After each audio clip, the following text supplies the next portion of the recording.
Hey folks, it's Killerman here. Just wanted to pop by for another comforting reminder to those of you who feel stuck in your suffering that at an unconscious level in the body, there's repression programming creating your suffering so you don't have to feel buried childhood emotions. Or to keep it even more simple, I usually just use my catchphrase, you're creating your own suffering, you just don't know it yet. Whoa, hold on for a second, Kilo Man. You're saying that all people are responsible for their own suffering? That sounds like victim blaming. What about all the people who truly were traumatized, abused, manipulated, neglected, or even raped by others? Surely they aren't responsible for their own suffering. Yes, those are exactly the people that I want to hear this context. It's such a relief to know that there's something concrete that we can do to get free of our suffering, isn't it?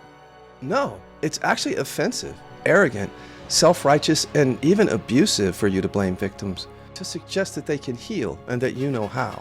I think I see what's happening here. Can I ask you a simple question? Yes, but it better not be blamey or shamey. When you hear this context about self-created suffering, what does it make you feel and believe about yourself?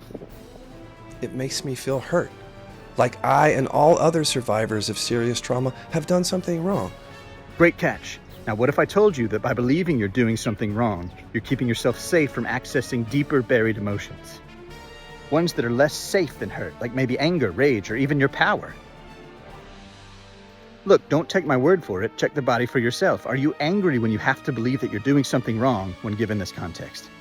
I actually do feel angry, even rageful if I really feel down deep into the body. But I don't want to go there.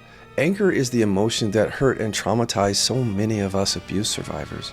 Even greater catch. Yes, and this likely means that you've repressed anger, which means that your system is now unconsciously and innocently arguing to both bury the anger and hang on to it in order to protect yourself.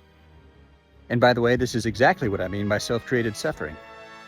All you've got to do, if you really want to, is make the unconscious conscious and you could get free.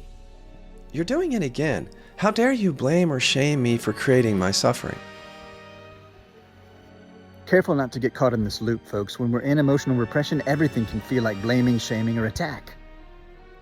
Even and especially people offering us the tools of true emotional freedom. Believe it or not, this repressed suffering state has been our safe zone for so long that the prospect of leaving it behind can feel like a threat to our systems. Call me when you hit rock bottom with your suffering, Scott. We have the tools.